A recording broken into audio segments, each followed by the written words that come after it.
Welcome back mga ropa, kwentuhan muna tayo. Ready na ang Warriors ngayong paparating na 2025-2026 season mga ropa. Binanatan na ng Warriors ang kanilang last game ngayong preseason, kalaban nila ang Los Angeles Clippers. At maganda naman ang performance na pinakita ng Golden State Warriors dito sa game na to. Napakita nila ang mga plays at ang sistemang gagamitin nila ngayong paparating na season mga ropa, ang sistema ni Coach Steve Kerr. At the same time mga ropa, nagagamay na nila ang chemistry sa kanilang bagong player na center na si Al Horford. Ngayon mga ropa, itong game nila kontra sa LA Clippers ang final game nila dito sa may preseason. At dito sa game na to mga ropa, magandang performance na naman ang pinakita ni Stephen Curry. Magandang playmaking ang pinakita ng Golden State Warriors. Ngayon mga ropa, isa-isa may natin ang nangyari dito sa game na to. Ready na ang Warriors ngayong paparating na season. Ito ang game analysis at final game ng Golden State Warriors ngayong preseason. At ito ay kung ang nasa kupunan ng LA Clippers. Simulan na natin to. Okay game. Ngayon mga ropa, dito muna tayo sa first five na ginamit ng Golden State Warriors dito sa game na to. Starting point guard dito Stephen Curry, shooting guard dito si Brandon Bujemski mga ropa, vice versa, pwedeng magpalitan yan. Pasok sa first five dito si Will Richard mga ropa, at ang power forward dito ay si Draymond Green, at ang starting center nila dito mga ropa ay si Al Horford. At sa unang play dito ng Golden State Warriors mga ropa, split action play ang kanilang ginawa dito, binigay yung bola kay Draymond Green, at dyan sa split action play na yan mga ropa, nagsilbing screen pa dito si Draymond Green para mapaswitch sa depensa dito si Ivica Zubac. At dahil nakuha na ni Stephen Curry sa depensa si Ivica Zubac, ang nangyari dito mga ropa, mismatch yan. Kayang-kayang galawan ni Stephen Curry ang depensa ni Ivica Zubac, at ganun nga nangyari dito mga ropa. What a move ang ginawa dito ni Stephen Curry, step back 3-pointer mga ropa, panis ang depensa dito ni Ivica Zubac kay Stephen Curry, basket is good. Sumagot naman agad si Chris Dunn ng LA Clippers ng basket na dito mga ropa, at heto mga ropa, again another good play na naman ang ginawa dito ng Golden State Warriors. Split action na naman to mga ropa between Curry and Al Horford mga ropa. Dyan sa split action play na yan, natrack kagad ni Stephen Curry ang dalawang defenders dito ng LA Clippers. At roll ni Al Horford at connection dito Stephen Curry to Al Horford, may closeout defense naman dyan ang kupunan ng LA Clippers. Yun nga lang mga ropa, mas nanaig dyan ang opensa ni Al Horford. Easy 2 points na nakuha dyan ni Al Horford, may kasama pa yung foul, basket is good. Sumagot naman si Bradley Beal dito ng mid-range jumper mga ropa, at si Stephen Curry, good penetration sa depensa ang ginawa dito sa LA Clippers. Nakuha siya dyan ng 2 points mga ropa, at after nito na foul si Stephen Curry dito sa may mid-range. Dalawang free throws ang napasok dito ni Stephen Curry mga ropa, kaya pagbubukas ang quarter 10-6 kagad na score lamang kagad dito ang Golden State Warriors. At eto mga ropa, sa may depensa ng Golden State Warriors, nabigyan ng bola dito si Ivica Zubac, at tingnan natin ang help defense na ginawa dito ni Stephen Curry para i-double team nila si Ivica Zubac. Napa-atras dyan si Ivica Zubac mga ropa, at eventually nakuha ng Warriors ang bola. Yun nga lang mga ropa, nag-turnover din ng Warriors sa possession nila. Nakakuha naman ng mid-range jumper dito si Bradley Beal mga ropa, and again back-to-back turnovers ang ginawa dito ng Golden State Warriors, at dyan sa back-to-back turnovers na yan, nakakuha naman ng puntos ang LA Clippers. At biglang bumulusok sa opensa dito ang Los Angeles Clippers mga ropa, biglang sunod-sunod na puntos ang kanilang mga nakuha dito, at the same time dahil din sa good defense nila. At sa pagkakataon na to mga ropa, Golden State Warriors naman na nakakuha dito ng good defense, at dyan sa good defense na yan, nag-translate to into offense since sa may right side core 3-pointer para kay Buddy Hield. Pero ang score dito mga ropa, 16-15 lamang ng isang puntos ang LA Clippers. Nakakuha ng dalawang madaling puntos ang LA Clippers doon sa may paint sa ilalim mga ropa, magkasunod yan. Samantala ang Warriors naman, nagmintes ang tirada ni Buddy Hield dito sa may 3-point area, nag-turnover pa dito si Brandon Bujemski mga ropa, na traveling siya dyan. Biglang ang pumutok ang LA Clippers ang nilang opensa mga ropa bago matapos yung first quarter na to. Sunod-sunod na puntos ang kanilang ginawa dito mga ropa, lalo na sa may 3-point area, kaya sa isang iglap mga ropa, biglang umabante sa kalamangan ng LA Clippers. Magtatapos ang first quarter, naging 31-21 ang score, lamang sila ng 10 points against sa Golden State. Pagbubukas naman ng second quarter mga ropa, na panatili ng kupunan ng LA Clippers ang init nila doon sa may first quarter. Another 3-pointer na naman to kay Bogdanovic, basket is good yan, at good cut ang ginawa ni Stephen Curry dito sa split action play na ginawa nila ni Buddy Hield dito mga ropa, at ang tendency outcome niyan, napilitang mag-close out yun nasa gitna. Sumabay din naman ang cut dyan si Gary Payton doon sa may baseline mga ropa, kaya pasa ni Stephen Curry, easy 2 points na nagawa dyan ni Gary Payton, basket is good.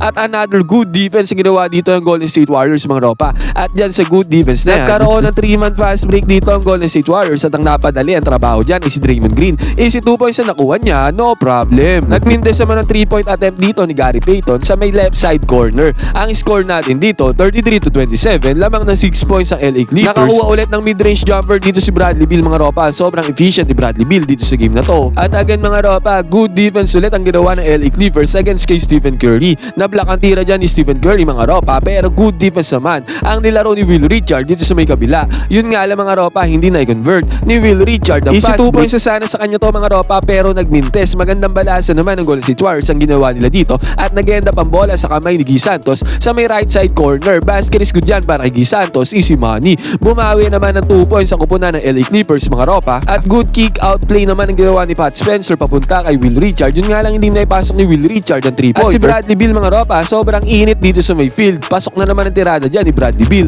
At si Stephen Curry mga ropa, hindi niya nipasok ang 3-point attempt dito. Kaya sa pagkakataon na to mga ropa, 42-30 ang score, lamang pa ng 12 points dyan ang LA Clippers. Buti na lang mga ropa, natapyasan niya ni Trace Jackson Davis sa good penetration na to. Pero mga ropa, si Bradley Beal stay sad para sa kupunan ng LA Clippers. Good drive ang ginawa niya dito para sa easy 2 points at good defense naman ang ginawa dito ng Warriors mga ropa. At dyan sa good defense na yan against kay Ivica Zubac mga ropa, nagkaroon pa sila ng transition offense. Nakapwesto dito si Stephen Curry sa may 3-point area mga ropa at open na open yan. Kaya basket is good ang 3-pointer na yan para kay Stephen Curry. Nag-turnover naman ang LA Clippers mga ropa dito sa side na to, sa possession na to. At nagbigay ng hand-off screen dito si Draymond Green para kay Stephen Curry. At sa hand-off screen na yan mga ropa, nagkaroon ng open lane dito si Stephen Curry. Kahit na maraming defenders dyan mga ropa, slicing through the defense dito si Stephen Curry para sa easy 2 points, basket is good. Nagmintes ang 3-point attempt ng LA Clippers mga ropa, kaya't pagkakataon na naman dito para sa Golden State Warriors para umiscore. At si Brandon Podjemski nakakuha ng 2 points dyan. Yun nga lang nakakuha ng 3-pointer ang LA Clippers dito sa may right side, basket is good dyan. At bago matapos yung second quarter na to, nagkaroon ng fake hand-off play dito si Draymond Green na nagresulta sa open day niya, easy 2 points para kay Draymond Green.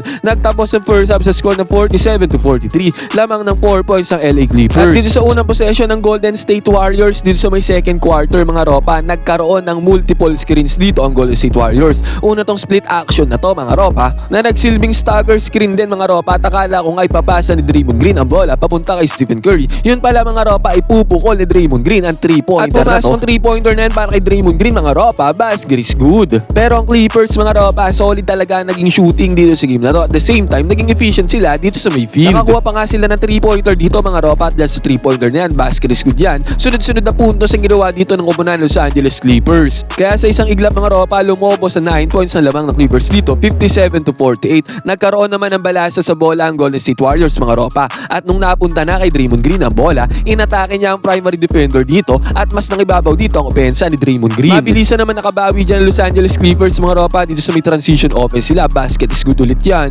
Nai-kick out naman ni Draymond Green ang bola papunta kay Will Richard. Ito open na open naman si Will Richard dito sa may 3-point area na to mga ropa. Pasok ang 3-pointer, easy money para kay Will Richard. Yun nga lang mga ropa, sa may kabila, mabilisan lang din. Nagkaroon at nakasagot ng 3-pointer ang Los Angeles Clippers. At after pa nito mga ropa, dito sa may fast break, again mga ropa, 3-pointer na naman ang nai-produce dito ng kupunan ng Clippers. Kaya hindi makadikit sa score ng kupunan ng Warriors mga ropa, 70-60 ang score sa pagkakataon na to. Pero heto na mga ropa, dito sa may transition para sa Golden State Warriors, Stephen Curry nagmamando ng bola at walang kaabog-abog mga ropa, ang layo ng 3-pointer na to. Pero pinukol ni Stephen Curry ang 3-pointer dyan at pasok ang tirada dyan ni Stephen Curry mga ropa. Kahit na well defended siya dito sa may 3-point area at may sumabay dyan, may resistance, pinanis si Stephen Curry ang sumabay dyan, basket is good. Nagmintes naman ang tirada ni Quentin Post dito sa may baseline mga ropa, sa may paint. Yun nga lang, nandito naman si Buddy Hield para sa putback slam dunk. Pero agad mga ropa, nakasagot na naman dyan ang kupunan ng Los Angeles Clippers. Solid na screen ang binigay dito sa may ibabaw. Yang screen na yan mga ropa, dalawang defenders ng Warriors na nakuha, kaya open na nakatira dito sa may 3-point area, walang resistance, basket is good para sa LA Clippers. At mabilisan lang mga ropa, coast to coast dito si Pat Spencer, walang pake sa bumabantay doon sa may ilalim, nakakuha din siya dyan ng easy 2 points. At pagkatapos pa nito mga ropa, na-kick out pa ni Pat Spencer yung bola papunta dito sa may 3-point area kay Buddy Hield sa may right side. Pumasok ang 3-pointer dyan ni Buddy Hield mga ropa, easy money. Yun nga lang mga ropa, again, laging may sagot talaga ang kupunan ng Los Angeles Clippers against sa Warriors. Hand-off screen lang ang ginawa dito mga ropa, open na naman ang Clippers dito sa may 3-point area. At hindi lang open yan mga ropa, lagi pa nilang naipapasok ang mga 3-pointer dito sa game na to. Naipasa naman ni Stephen Curry yung bola papunta kay Trace Jackson Davis na napadali ang trabaho doon sa may paint, easy 2 points yan. At heto mga ropa, again, sa may transition, walang kaabog-abog ulit mga ropa, pinukol na naman ni Stephen Curry ang 3-pointer, and again mga ropa, pinanis na naman niya ay bumabantay dyan sa may grabing ibabaw. Grabing 3-pointer na to mga ropa, ang layo ng range ni Stephen Curry,